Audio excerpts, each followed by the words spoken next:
मित्रों, आज मैं आपको आशुभाषण क्या होता है इसकी जानकारी दे रहा हूँ तथा एक उदाहरण प्रस्तुत कर रहा हूँ।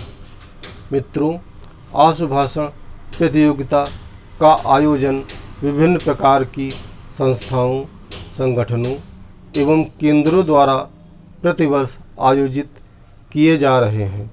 सबसे पहले आप जान लें कि आशुभाषण वह भाषण होता है जिसमें कि तुरंत विषय देकर कुछ मिनटों में दिए गए विषय पर भाषण देने को आदेशित निर्देशित किया जाता है तथा प्रतिभागी पूर्व में संचित ज्ञान के द्वारा अपनी अभिव्यक्ति प्रस्तुत करता है।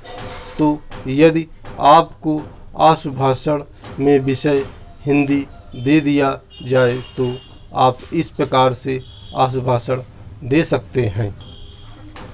भाषा के द्वारा हम अपने विचारों को व्यक्त, अभिव्यक्त एवं संप्रेषित करते हैं।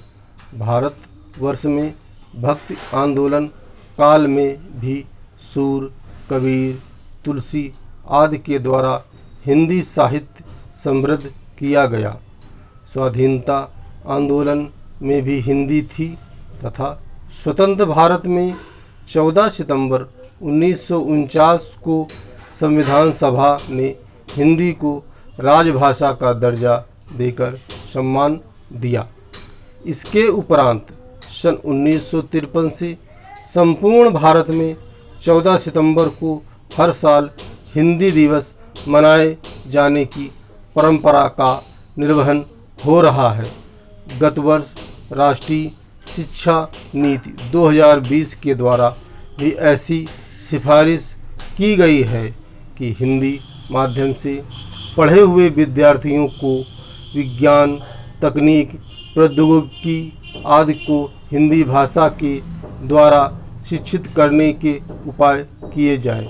आज हिंदी ने बहुत तेज़ी से इंटरनेट पर भी कदम बढ़ाया है और यदि हिंदी के अंतर्राष्ट्रीय विकास को ध्यान दें तो संसार के लगभग 150 विश्वविद्यालयों तथा अनेक छोटे बड़े केंद्रों में हिंदी में शिक्षण एवं शोध किया जा रहा है तथा हिंदी दुनिया की तीसरी भाषा है जिसे सर्वाधिक लोग बोलते हैं। टोबैगो, गुयाना, सूरीनाम, फिजी आदि देशों में शासन हिंदी भाषियों के हाथ में है।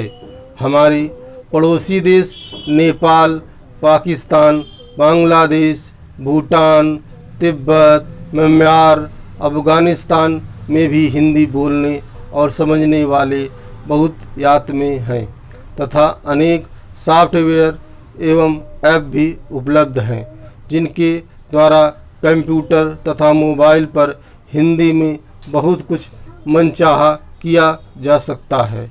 इस प्रकार हिंदी द्रुत गति से संपूर्ण भारत भूमि में फैलती जा रही है। विश्व स्तर पर हिंदी चलचित्र, फिल्में एवं हिंदी गाने लोगों के द्वारा अपनाए गए हैं और विश्व में जिस प्रकार से हिंदी का अध्ययन, अध्यापन तथा शोध कार्य हो रहा है तथा हिंदी में ऑनलाइन साहित्य की विपुल उपलब्धता अच्छे संकेत दे रही है कि हिंदी अतिशीघ्र भारत देश ही नहीं बल्कि विश्व में महत्वपूर्ण हो जाएगी। इसलिए हिंदी का भविष्य बहुत ही विस्मयकारी होगा। धन्यवाद।